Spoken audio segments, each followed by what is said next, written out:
kapangyarihan, kumpiyansa at misteryo. Ito ang mga katangiang nakakapagpaakit sa isang babae. Hindi lang sa mga babae, kundi sa buong mundo. At matagal nang alam ito ng mga Stoic. Bago pa man makumpirma ng agham, nauunawaan nila na ang atraksyon ay hindi lang tungkol sa itsura, kundi tungkol ito sa presensya, sa enerhiyang dala mo sa isang silid. Karamihan sa mga lalaki, tiyak na sasabihin ng pera, muscle, status. Pero ang totoo, basic lang yon. At ang bagay na nagiging dahilan para maging hindi matanggihan ay kadalasan ang mga bagay na hindi mo pa napapansin. Ang mga babae ay likas na sensitibo sa mga banayad na sinyales dahil ito ang biological cues na tumatama sa malalim na primal na attraction nila. Ibig sabihin, nasa DNA na nila ito mula noong unang panahon pa ng mga tribo o mga tribe pa lang ang uso. At ang mga lalaking nakakaintindi nito, sila ang namumukod tangi na hindi man lang nagsusumikap na makuha ang atensyon ng isang babae. Ngayon ay tatalakayin natin ang 7 kakaibang katangiang nagiging kaakit-akit ang mga lalaki sa mga babae. Although hindi naman natin linalahat, ngunit 95% sa populasyon ng babae sa buong mundo ay ganito nila binabase ang atraksyon. Ang iba ay maaaring ikagulat mo. Ang iba naman ay maaaring merong ka na. Pero lahat ng ito ay magpapataas ng iyong atraksyon ng 10 beses. Kaya panoorin hanggang dulo. Pindutin ang like button, Brad. Mag-subscribe ka naman at ibahagi ang iyong opinion sa comment. Simulan na natin. Numero 1 tayo, kaibigan. Mga mata. Mga mata at pupil dilation. Ang mga mata ng isang lalaki ay nagsasabi ng lahat nang hindi man lang kailangang magsalita. Ito ang tahimik na tagapaghatid ng atraksyon, interest at kapangyarihan. Kumbaga, nangungusap na paningin. Sa isang simpleng tingin, kaya nitong magdulot ng malalim damdamin ng isang babae. Isang bagay na primal at hindi niya maipaliwanag. Ayon sa agham, ang mata ng isang lalaki ay may malaking epekto sa kung papaano siya nakikita ng iba, habang ang mga salita ay maaaring pag-aralan o manipulahin. Ang mga senyales mula sa iyong mata ay likas at totoo kasi ay nagpapakita ito ng emosyon, kumpiyansa at kalusugan mo. Isa sa pinakamakapangyarihan at subconscious na trigger na atraksyon ay ang pupil dilation. Kapag naaakit ka, ay otomatikong lumalawak ang iyong mga pupil dahil sa paglabas ng dopamine, ang pleasure o ang reward na chemical sa utak natin.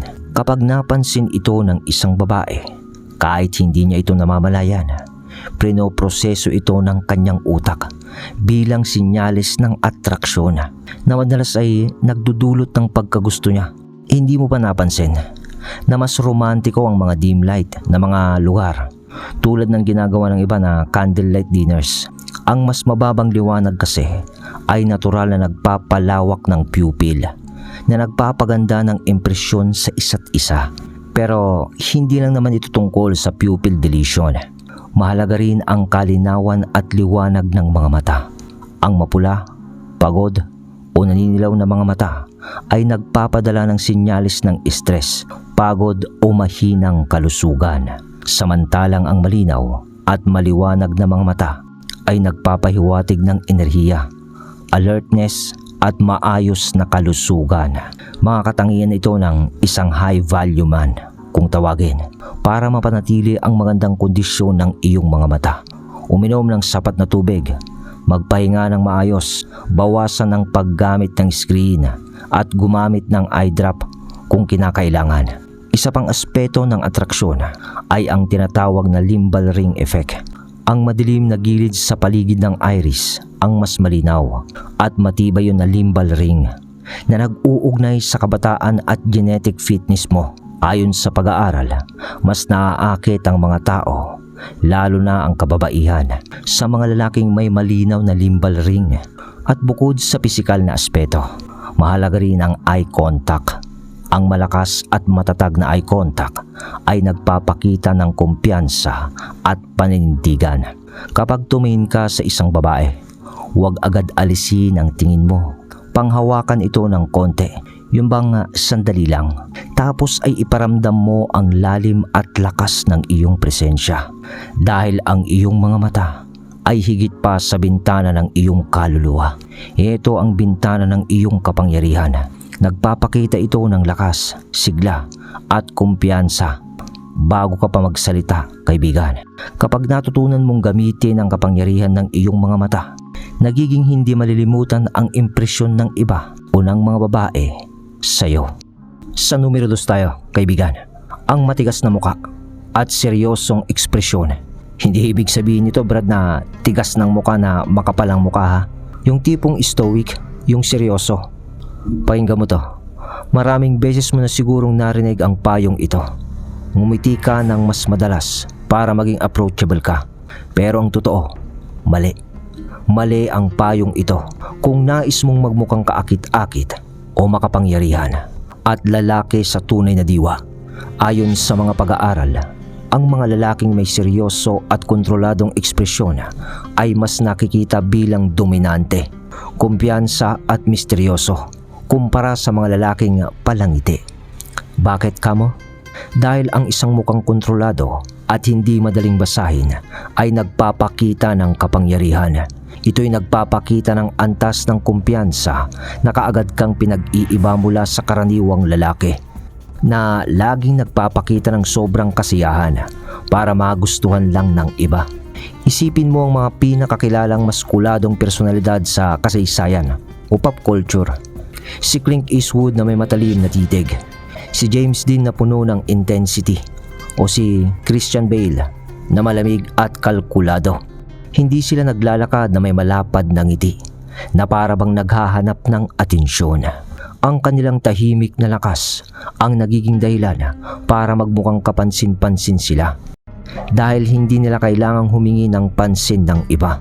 Ang mga babae ay natural na aakit sa mga lalaking tila kontrolado ang sarili, ang kanilang emosyon at ang paligid nila. Ang isang lalaking laging nakangiti na tila laging naghahanap ng pagpapakilala sa pamamagitan ng sobrang pakikipagkaibigan ay nagmumukhang desperado, at ito ay nakaka-turn off. Mas naaakit ang mga babae sa mga lalaking matatag, may dalang misteryo at may tiwala sa sarili. Ang isang lalaking komportable sa sarili ay hindi kailangan magpanggap para sa iba. Ang presensya niya pa lang ay sapat na. At may dahilan kung bakit napakalakas ng hatak ng misteryo sa atraksyon.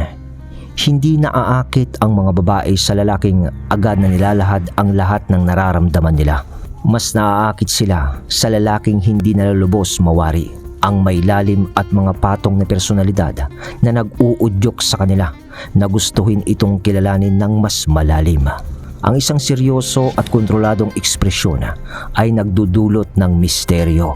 Pinipilit itong magtaka ang iba kung ano ang nasa likod ng iyong mga mata o ng iyong isipan. Sa psikolohiya, ang ganitong ekspresyon ay nagpapakita ng kontrol. Hindi mo kailangan patunayan ang sarili mo o magbigay ng aliw dahil sapat ka na. Ganito rin ang dahilan kung bakit ang mga makapangyarihang tao sa kasaysayan, mga general, hari o lider, ang bihirang magpakita ng sobrang emosyon. Alam nila na ang kontrol sa ekspresyon ay katumbas ng kontrol sa kung papaano sila nakikita ng iba. Ang tahimik na kumpiyansa ng isang lalaking hindi agad nagpapakita ng damdamin ay mas kaakit-akit sa mga babae. Kaya't kaibigan, sa susunod na nasa sosyal na sitwasyon ka, pansinin ang iyong mga ekspresyon. Ikaw ba ang taong laging tumatawa o laging nakangiti at laging sinusubukang maging magiliw? Kung oo, bawasan mo naman yan ng konti, Brad. Gawing mas intensyonal ang iyong mga ngiti. Hayaan mo ang iba na magsumikap para makuha ang iyong atensyon. Lupit nun, di ba? Numero 3 tayo. Ang matikas na panga at kalakasan ng imunidad. Naisip mo na ba kung bakit ang matipunong panga ay isa sa pinakaakit-akit na katangian ng isang lalaki? Hindi lang ito basta isang pamantayan ng kagandahan ng likha ng kultura. Ito'y nakaugat sa malalim na biological at evolusyonaryong instinct.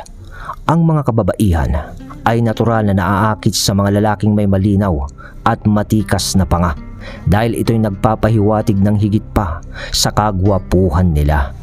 Ang isang matipunong panga ay simbolo ng mataas na antas ng testosterone, malusog na immune system at matibay na genetic ng kalakasan. Sa evolusyon, ang atraksyon ng tao ay nahubog sa libu-libong taon at ang istruktura ng muka ay may mahalagang papel dito. Ang matalas at angular na panga ay direktang resulta ng mataas na level ng testosterone level na konektado rin sa paglago ng kalamnan, mataas na enerhiya at pagiging assertive. Mga katangian ng subconsciously ay nauugnay sa liderato ng proteksyon. Bukod pa rito, ang mataas na level ng testosterone ay nagpapalakas ng immune system natin.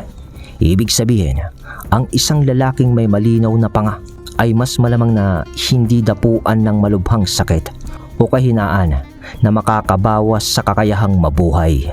Ang mga kababaihan, kahit hindi nila namamalayan, ay naaakit sa mga palatandaang ito ng kalusugan at lakas.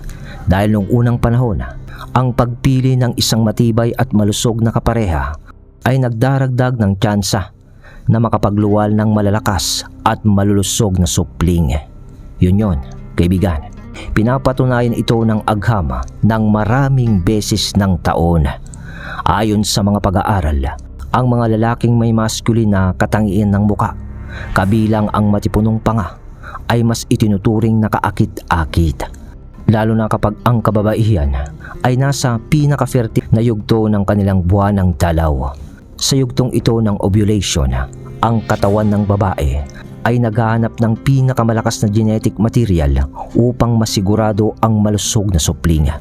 Sa panahong ito, ang kanilang atraksyon ay mas nakatuon sa mga lalaking nagpapakita ng dominanteng pisikal na katangian tulad ng prominenteng panga, malalim na mga mata at symmetrical na muka. Mga palatandaan ng malusog na genes, mataas na fertility at kakayahang magbigay ng proteksyon. Ngunit kung hindi ka naman isinilang na may matalas na panga, huwag kang panghinaan ng loob, kaibigan. Bagamat may papelang genetics, ang iyong lifestyle at gawi ay malaki ang naitutulong sa iyo sa paghubog ng iyong muka sa paglipas ng panahon. Bukod sa pagbabawas ng taba, maaari mo ring palakasin ang mga kalamnan ng iyong panga tulad ng ibang kalamnan ng iyong katawan. Ang masseter muscles ang responsable sa pagnguya ay maaaring sanayin. Ang pagnguya ng chewing gum, lalo na ang mas matigas na uri, ay isa sa pinakamadaling paraan upang ma-engage at ma-develop ang mga kalamnan ng iyong panga na sa paglipas ng panahon ay magdudulot ng mas matikas na panga. Maaari mo ring subukan ang mga target your exercise na dinisenyo upang mapahusay ang istruktura ng iyong muka. Ang pagbabawas ng sodium intake at pag-inom ng mas maraming tubig ay nakakatulong din upang maiwasan ang water retention na nagiging dahilan upang ang muka ay manatiling payat at angular. Bakit mahalaga ito? Tanong mo. Dahil ang atraksyon ay madalas na instant at subconscious. Kapag ang isang babae ay nakakita ng isang lalaking may matalas na panga, ang kanyang instinct ay kaagad nakikilos bago pa man niya malaman ang dahilan. Isa itong otomatikong tugon na nakaangkla sa libu-libong taon ng evolusyonaryong pagkukondisyon ng damdamin at isipan nila. Pero hindi nila aaminin ang bagay na to, Brad. Kasi hindi nga nila nahahalata yun sa sarili nila eh. So number 4 na tayo, kaibigan. Kalakasan ng katawan at katawan na payat. Kalimitan na idea na ang kababaihan ay palaging naaakit sa sobrang maskuladong katawan. Ang totoo, mas kaakit-akit sa karamihan ang balingkinitan at maayos na proporsyon ng katawan. Ang ganitong klase ng katawan ay hindi lamang batay sa kagandahang panlabas, kundi sa malalim na ugat ng biology at evolusyonaryong psikolohiya. Ang mababang porsyento ng taba sa katawan na may kasamang malinaw na tono ng kalamnan ay nagbibigay ng malinaw na mensahe na malusog ang lalaking ito. Malakas at may superior na genes. Sa kasaysayan, ang kaligtasan ay nakasalalay sa tibay, likse at lakas, hindi lamang sa laki ng katawan. Ang isang payat ngunit fit na lalaki ay nagpapakita na kaya niyang harapin ang hamon, mapapangangaso man nung sinaunang panahon o pagharap sa mga pagsubok sa modernong buhay. Ang kababaihan, kahit hindi nila ito namamalayan, ay sinusuri ang pangangatawan ng lalaki para sa mga palatandaan ng sigla at katatagan. Kapag ang isang lalaki ay mukhang kayang kumilos ng epektibo, magtiis sa pisikal na hirap at mabilis na mababawi, siya ay nagiging natural na kaakit-akit sa kanila. Bukod naman sa pananaw ng iba, ang pagiging fit ay nagbabago rin sa pakiramdam mo sa sarili mo. Ang lalaking may kontrol sa kanyang katawan ay nagpapamalas ng kumpiyansa. Ang kilos niya ay may layunin. Ang tindig niya ay mas matuwid. At ang antas ng enerhiya niya ay mas mataas. Hindi lamang ito tungkol sa pagbuti ng hitsura, sa suot mong damit, o sa pagkuha ng atensyon sa gym. Ito ay tungkol sa pagiging nasa rurok ng pisikal na kahandaan. Ang paraan ng iyong paggalaw, paglakad at pakikisalamuha ay lahat ay nakasalalay sa pundasyon ng maayos na pangangalaga sa katawan. Nararamdaman ng mga kababaihan kung ang isang lalaki ay disiplinado at nakatuon sa pagpapanatili ng kalusugan nito.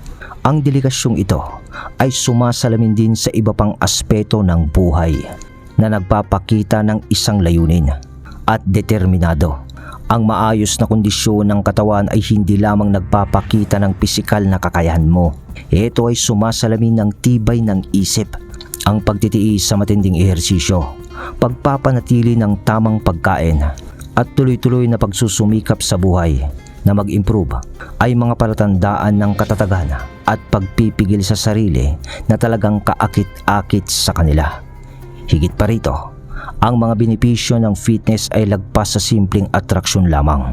Ang isang malakas at maliksing katawan ay nagpapabuti sa bawat aspeto ng buhay, mula sa mas mataas na antas ng enerhiya hanggang sa mas malinaw na pag-iisip at mas matatag na emosyon. Ang regular na ehersisyo ay nagpapalabas ng endorphin na nagpapababa ng stress at anxiety, at nagpapalakas naman ito ng kabuoang kagalingan mo.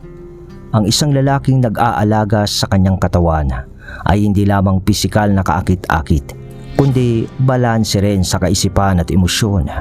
Ang kababaihan ay natural na naaakit sa mga lalaking nagpapakita ng positibo, matatag at may kontrol sa kanilang buhay. Kapag maganda ang pakiramdam mo tungkol sa sarili mo, ito ay nakikita sa paraan mo ng pakikitungo sa iba. Nagiging mas karismatiko ka, Brad, at kapansin-pansin ka. Sa uli, ang pagiging fit ay hindi lamang tungkol sa dami ng kalamnan, kundi sa balanse, sapat na lakas upang maging makapangyarihan na hindi ka bumabagal dahil sa sobrang laki mo. Ang balingginitang katawan ay nagpapakita ng kahusayang kakayahan at disiplina, mga katangiang nagpapatingkad sa isang lalaki sa anumang sitwasyon. Ang kababaihan ay natural na naaakit sa lalaking hindi lamang maganda ang itsura, kundi may layunin at sigla sa bawat galaw. Ang bawat hakbang sa gym, bawat masustansyang pagkain, at bawat disiplinadong kilos ay nag-aambag sa kabuuang aura ng lakas at determinasyon. Ang mindset na ito ay nagdadala sa iba pang aspeto ng buhay, mula sa mga ambisyon sa karera hanggang sa personal na relasyon. Tulad nga ng sinabi ni Marcus Aurelius na isang stoic, ang tunay na lakas ay nagmumula sa loob, hindi sa anyo. Ito ay tungkol sa pagbibigay ng presensyang makapangyarihan, kumpiyansa at di mapapantayan. Ang fitness ay hindi lamang isang pisikal na aspeto. Ito ay isang paraan ng pamumuhay, isang mindset at isang di matatawarang kalamangan sa atraksyon at buhay mo mismo. So number 5 na tayo. Mabuting pag-uugali at kabutihang loob, pero sa saktong sitwasyon na, hindi yung sobra. Narito ang isang bagay na madalas na hindi napapansin ng karamihan sa mga lalaki. Ang tunay na kabaitan ay isa sa pinakamakapangyarihang aspeto ng atraksyon. Ngunit hindi ito basta-bastang kabaitan. Hindi ito yung mahina na nag-aanap ng approval sa iba na uri ng kabaitan na maling akala ng maraming lalaki na makakakuha ka ng atensyon sa pagiging mabait. Ang tunay na nakakaakit ay ang kabaitan na may lakas sa loob nito. Ang lalaking may integridad, may prinsipyo at gumagawa ng tama. Hindi para purihin o hanapin ang atensyon ng iba, kundi dahil ganoon talaga siya bilang isang tao. Maraming lalaki ang naniniwala na ang atraksyon ay tungkol lamang sa itsura, pera o katayuan sa lipunan. Oo, maaring may papel ang mga iyon, ngunit walang mas nakakabighani kaysa sa isang lalaki na may matibay na karakter. Ang halaga niya, ang mga pamantayan niya, at ang kakayahan niyang manatiling grounded ang nagtatangi sa kanya mula sa karamihan. Ang mga kababaihan ay hindi lang naghahanap ng lalaking maganda ang itsura. Naghahanap sila ng lalaking maaasahan, nirerespeto at hinahangaan pa ng iba. At ang ganitong uri ng atraksyon ay bihira na ngayon. Dahilan kung bakit hindi na ito nauunawaan ng karamihan sa mga lalaki. Siya ay mapagbigay sa kanyang oras sa tamang oras, enerhiya at karunungan. Ngunit hindi sa paraang nagpapahina sa kanya. Nauunawaan niya na ang isang lalaking nagbibigay mula sa lugar ng lakas ay nirerespeto, habang ang isang nagbibigay mula sa lugar ng pangangailangan ay madalas na minamaliit. Number 6 na tayo, Brad. Mga peklat sa katawan. Ang bad boy effect na sinasabi nila. Maaaring magulat ka rito, pero ang mga peklat ay aktwal na nakakapagpaakit sa mga lalaki. Parang hindi ka panipaniwala, hindi ba? Pero pinatunayan na ito ng mga pag-aaral. Dahil natuklasan na ang mga lalaki na may maliliit na peklat sa katawan ay mas madalas na itunuturing nakaakit-akit kumpara sa mga may malinis at walang bahid sa balat. Bakit nga ba, kamo? Ano ang meron sa marka, hiwa o bahagyang imperfeksyon na nakakaakit para sa mga babae? Dahil ang mga peklat ay nagkukwento. Nagsisilbi itong palatandaan ng karanasan, tibay at pagkaligtas sa panganib. Ang lalaking may peklat kasi ay hindi mukhang nagkaroon ng madali at protektadong buhay. Mukha siyang dumaan sa mga hamon, mahirap na pagsubok at nanatili itong nakatayo. At ang ganitong imahe ay likas na kaakit-akit sa mga babae. At ito yung sikreto, hindi conscious ang mga babae na naaakit sila sa ganun kadalasan dahil nasa DNA nila na kapag ganun ang lalaki ay parang nakakaramdam sila na isa kang mandirigma na kaya mo silang ipagtanggol dahil sa pinagdaanan mo sa buhay. Sa kasaysayan, ang mga mandirigmang sundalo at mga taong may peklat sa katawan sa mga namumuhay sa aksyon ay karaniwang may mga peklat bilang tanda ng kanilang mga laban. Hindi ito tinitignan bilang mga depekto, kundi bilang simbolo ng lakas, mga paalaala ng tagumpay at patunay ito ng kakayahang makaligtas kahit sa modernong panahon kung saan malayo na tayo sa mga araw ng espada at duelo. Ang ganitong subconscious na atraksyon ay nananatili pa rin sa kanila. Ang peklat ay nagpapakita na ang isang lalaki ay namuhay na hindi marupok. Dumaan siya sa sakit at naging mas matatag. Ito ay direktang konektado sa tinatawag nilang bad boy effect. Ang mga babae ay likas na naaakit sa lalaking tila hindi madaling pakialaman, independent at may konting panganib sa kanilang pagkatao. Yung bang may kakaibang excitement sa isang lalaki na hindi ganap na ligtas. Isang taong hindi sumusunod sa lahat ng patakaran.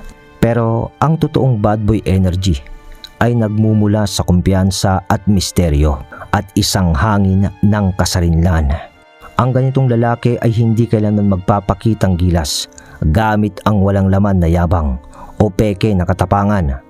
Dumaan siya sa mga bagay at ang kanyang karanasan ay nakaukit sa kanyang kilos at presensya. Kinakatawan kasi nila ang mundo ng paghamon at ang adventure. Hindi sila nababagay sa makintab at predictable na imahe. Yung nice guy kung tawagin. Merong silang lalim, kasaysayan at kwento na hindi pa lubusang naihahayag. Iyon yung nakakaakit, yung misteryo. Ngunit huwag kang magkamali. Ang kapangyarihan ay hindi sa peklat mismo dahil nandun yun sa kung ano ang kinakatawan nito sa buhay mo. Ang lalaking hindi natatakot sa hindi tiyak, kundi niyayakap ito. Ito ang dahilan kung bakit kakaunti ang nakakaintindi sa tunay na ugat ng atraksyon. Iniisip nila na ito ay tungkol lamang sa itsura, estado o pera. Pero mas malalim pa ito. Ito ay tungkol sa kung ano ang nararamdaman ng babae kapag tinitignan ka niya, kapag nararamdaman niya ang presensya mo, at kapag nakita niyang hindi ka basta ordinaryong lalaki na madaling makalimutan. Sa pinali tayo. Number 7. Ito na yung malupit. Talino at personalidad. Sa Stoicism, ang talino at personalidad ay hindi ginagamit upang magpakitang gilas, kundi upang mamuhay ng may layunin. Ang matalinong tao ay hindi naghahanap ng pag-asang ayon ng iba. Siya'y nakatuon sa katotohanan at katwiran. Ang atraksyon ay hindi lang tungkol sa itsura. Oo, maaaring ang pisikal na anyo ang unang makakuha ng atensyon ng isang tao o ng isang babae. Pero ang nagiging dahilan para maging hindi malilimutan ang isang lalaki ay ang kanyang talino at personalidad. Ang talino ng isang lalaki ay hindi lang nasusukat sa kung gaano kalalim ang kanyang nalalaman o kung gaano karami ang alam niyang impormasyon. Ito ay tungkol sa kung paano siya mag-isip, paano siya makipag-usap, at paano siya nakikisalamuha sa mundo. Ang matalinong lalaki ay hindi natatakot na hamunin ang pananaw ng isang babae o ipakilala siya sa mga bagong perspektibo. Hindi niya basta-basta sinusunod ang agos o inuulit ang opinyon ng karamihan. May sarili siyang pag-iisip at yun pa lang ay naglalagay na sa kanya sa ibang antas kumpara sa karamihan ng mga lalaki na takot magsalita ng may tapang o paninindigan. Ang kanilang paniniwala, likas na naaakit ang mga babae sa mga lalaking nagpapaisip sa kanila.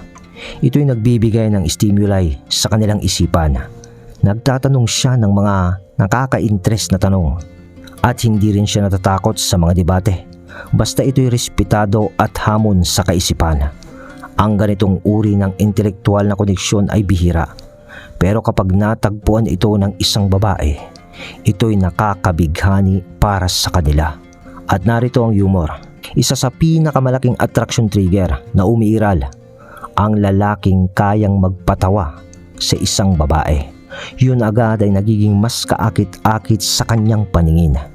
Ang pagtawa ay isang anyo ng emosyonal na koneksyon.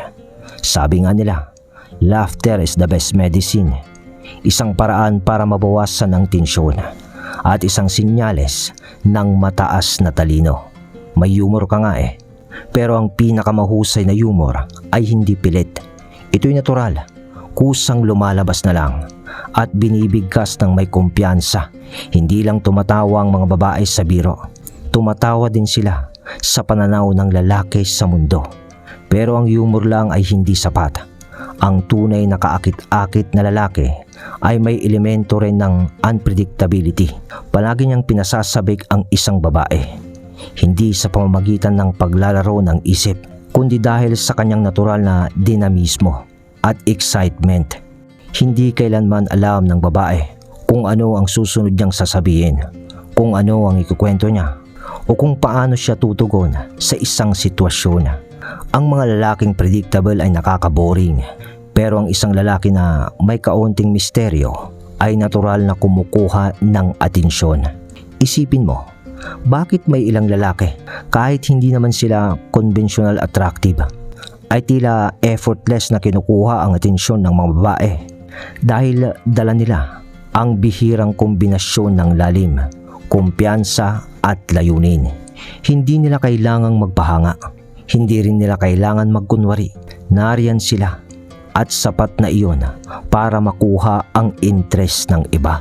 Nagbibigay sila ng enerhiya ng kasiguraduhan, isang aura ng taong alam kung sino siya at kung ano ang gusto niya sa buhay.